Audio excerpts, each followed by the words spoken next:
جنہوں نے اللہ کو بھلا دیا، اللہ نے انہیں ان کی ذاتوں سے بے خبر کر دیا. انہیں اپنے نفع نقصان کا علم نہ رہا، انہیں پتہ ہی نہ رہا کہ ہماری زندگی کا مقصد کیا ہے، مقصود حیات کیا ہے. جو لوگ اللہ کو بھول گئے، اللہ فرماتا ہے اللہ نے انہیں ان سے غافل کر دیا. اللہ جب کسی سے ناراض ہوتا ہے تو ہدایت چھین لیتا ہے. اسی لیے ہمیں ہر روز، ہر نماز کی ہر رکعت میں ہدایت مانگنی ہوتی ہے. اہدنا الصراط المستقیم. ہر روز مانگتے ہیں، ہر نماز میں مانگتے ہیں، ہر رکعت میں مانگتے ہیں، اللہ ہمیں ہدایت پہ گامزن کرے. اللہ جب کسی سے ناراض ہوتا ہے تو ہدایت کے دیے بجھ جاتے ہیں، چراغ ہدایت بجھا دیے جاتے ہیں، اندھیروں میں بھٹکنے لگتا ہے. شیطان اس کو دھوکے میں مبتلا کر دیتا ہے، اسی زندگی کو مقصود زندگی سمجھ لیتا ہے، اس شراب کو آب حیات سمجھ لیتا ہے، اور ساری زندگی بھٹکتے بھٹکتے ایک دن اچانک جب سامنے موت آتی ہے تو پھر آنکھیں کھلتی ہیں، لیکن پھر پچھتانے کا کیا فائدہ. تو کہا جو لوگ اللہ سے غافل ہو جاتے ہیں اللہ جل شانہ انہیں ان کی ذاتوں سے بے خبر کر دیتا ہے. وہ خود آشنا بھی نہیں رہتے. جو خدا فراموش ہوتے ہیں وہ خود فراموش ہو جاتے ہیں. اور مجھے بتاؤ جو خود فراموش ہو جائے اس کے پلے بچا کیا؟ اقبال نے کہا تھا نا، اپنے من میں ڈوب کر پا جا سراغ زندگی. تو میرا نہیں بنتا تو نہ بن، اپنا تو بن. اور جو اپنا بھی نہ ہو، جس کو یہ بھی نہ پتا ہو کہ میں ہوں کون، میں کہاں ہوں، میرا مقصد زندگی کیا ہے، مقصد حیات کیا ہے، کھانا پینا اور لذتوں کا حصول، یہ تو چوپائے بھی کرتے ہیں. تو اشرف المخلوقات کاہے کا ہے؟ یہ زندگی تو ان کی بھی ہے کہ وہ اچھا کھاتے ہیں. تم تو ایک پاؤ بھر گوشت کھا لیتے ہو، اور شیر روز ایک ہرن جو ہے وہ چاٹ جاتا ہے. وہ تیرے سے زیادہ کھاتا ہے، تیرے سے زیادہ طاقتور ہے. ہاتھی کا جسم تیرے سے کہیں بڑا ہے. پرندے ہواؤں میں اڑتے ہیں، مچھلی پانی کی تہوں میں اتر جاتی ہیں. عقاب کی نظروں اور بلندی پرواز کی دیکھنے والی ہوتی ہے. کرگس کہاں سے کہاں تک سونگ لیتی ہے، ان کی قوت شامہ تیرے سے بڑی ہے. لیکن اس کے باوجود بھی افضل تو، اشرف بھی تو، اور اللہ نے اپنی نیابت کا تاج تیرے سر پہ رکھا ہے. جب تو اپنے آپ سے ہی آگاہ نہیں ہے تو پھر تو ہے کیا؟ تو راز کن فقاں ہے، اپنی آنکھوں پر عیاں ہو جا. خودی کا رازداں ہو جا، خدا کا ترجمہ ہو جا. خودی میں ڈوب جا غافل، یہ سر زندگانی ہے. نکل کر حلقۂ شام و سحر سے جاوداں ہو جا. مسافے زندگی میں سیرت فولاد پیدا کر. شبستان محبت میں حریر و پرنیاں ہو جا. گزر جا بن کے سیلے تند رو کو ہو بیاباں سے. گلستان راہ میں آئے تو جوئے نغمہ خاں ہو جا. تیرے علم و محبت کی نہیں ہے انتہا کوئی، نہیں ہے تجھ سے بڑھ کر ساز فطرت میں نوا کو. تو تو مقصود ہے، تو تو مسجد الملائک ہے. فرشتوں کی پیشانی تیرے حضور جھکی ہے. تو اپنے آپ سے آشنا ہی نہیں ہے. تجھے پتہ ہی نہیں کہ تو کون ہے. تجھے آگہی نہیں رہی کہ تو ہے کون، تیری ذات کیا ہے. فرشتے سلامیاں دیں، فرشتوں کی پیشانیاں جھکیں. تو دیکھ تو کھڑا کہاں ہے، کانپتا ہے دل تیرا اندیشائے طوفان سے کیا. ناخدا تو، بحر تو، کشتی بھی تو، ساحل بھی تو. دیکھ آ کر کوچائے چاکے گریباں میں کبھی. کیس تو، لیلا بھی تو، صحرا بھی تو، محمل بھی تو. وائے ناکامی کہ تو محتاج ساکی ہو گیا. میں بھی تو، مینا بھی تو، مستی بھی تو، حاصل بھی تو. آہ کس کی جستجو آوارہ رکھتی ہے تجھے. راہ تو، رہرو بھی تو، رہبر بھی تو، منزل بھی تو. بے خبر تو جوہر آئینہ ایام ہے. تو زمانے میں خدا کا آخری پیغام. تو سمجھے نہیں کہ تو خدا کو بھول کے سمجھا کہ میری زندگی آزاد ہو گئی، اب میں جو چاہوں کروں. میں خدا کا بھی انکار کر دیا، بلا دیا اس کو. کہا جب خدا کو تو بھولا تو خود کو بھول گیا. زندگی کے مقصد کو تو نے فراموش کر دیا. اب بھٹکتا ہے ارض فلات میں، جنگل میں پڑے ہوئے خشک پتے کی طرح، جس کو ہوائیں کبھی ادھر اڑا دیتی ہیں کبھی ادھر اڑا دیتی ہیں. مقصد حیات کا علم نہیں ہے. تو کون ہے، کہاں ہے، تیرا مقصد زندگی کیا ہے.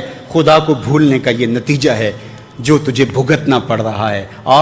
خدا آشنا ہو جا، خود آشنا ہو جائے گا. تجھے ذات سے آگہی ہو جائے گی، من کا شعور مل جائے گا. تجھے پتا چلے گا کہ میں کون ہوں، میری زندگی کا مقصد مقصود کیا ہے. تو اگر تو ایسا نہیں کرے گا تو اللہ تجھے تیرے سے بے خبر کر.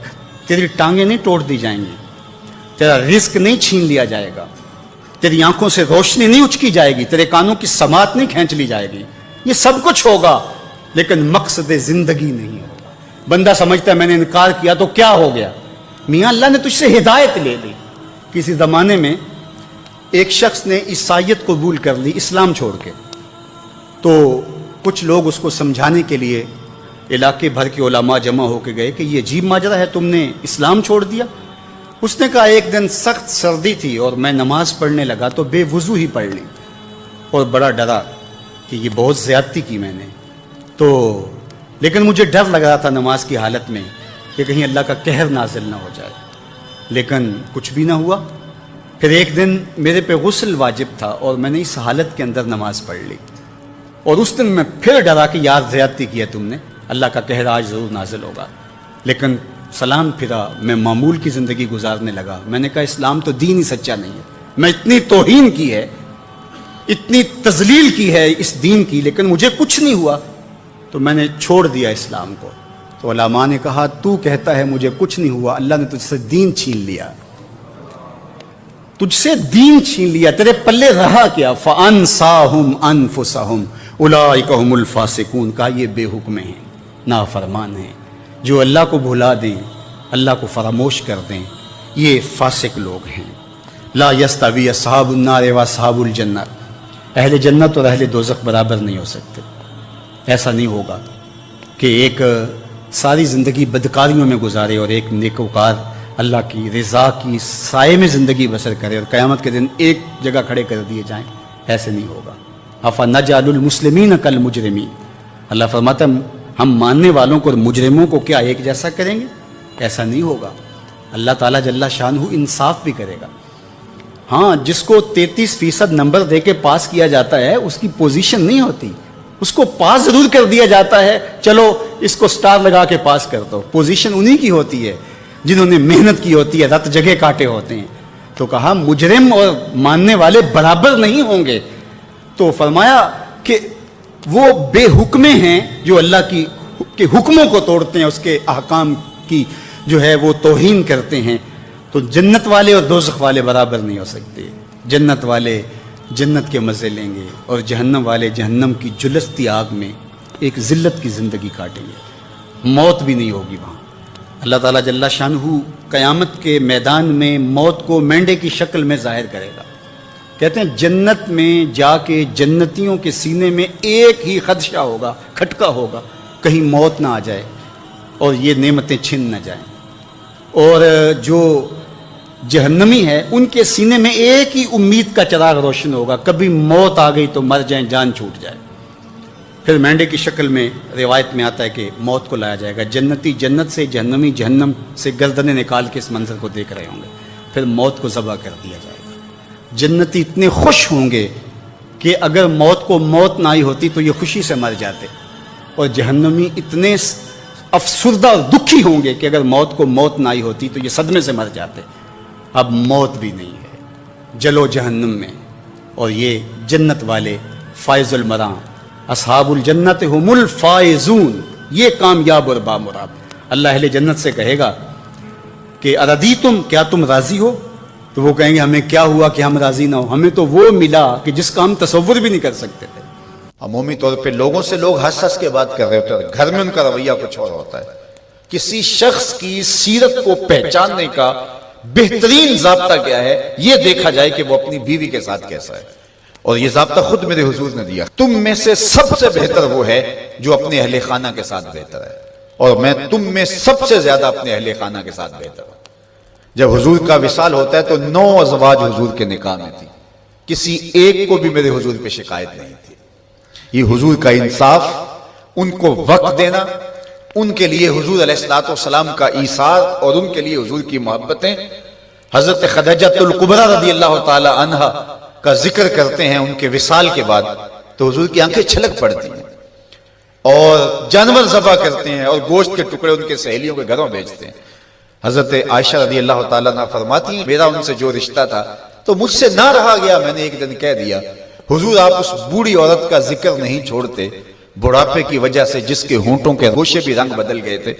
تو حضور علیہ السلام کے چہرے پہ جلال آیا، فرمایا عائشہ تم مجھے خدیجہ کے بارے تکلیف نہ دو، جب پورے مکے نے میرا انکار کیا تھا اس نے میرا اقرار کیا تھا، میں اس کا ذکر کیسے چھوڑ سکتا ہوں۔ اور حضرت عائشہ رضی اللہ تعالی عنہ فرماتی ہیں کہ حضور تشریف لائے اور میں آپ خورے میں پانی پی رہی تھی، تو حضور نے مجھے دیکھا تو دودھ سے کہا عائشہ تھوڑا سا پانی میرے لیے بھی چھوڑنا، تو فرماتی ہے میں نے پانی چھوڑ دیا، حضور نے میرے ہاتھ سے آب خورا لیا، پینے لگے تو پھر رک گئے اور میرے سے مخاطبہ کرتے ہوئے کہا حمیرہ، یہ حضور لاڈ سے انہیں کہا کرتے تھے، حمیرہ ذرا بتانا تم نے ہونٹ کہاں لگائے تھے؟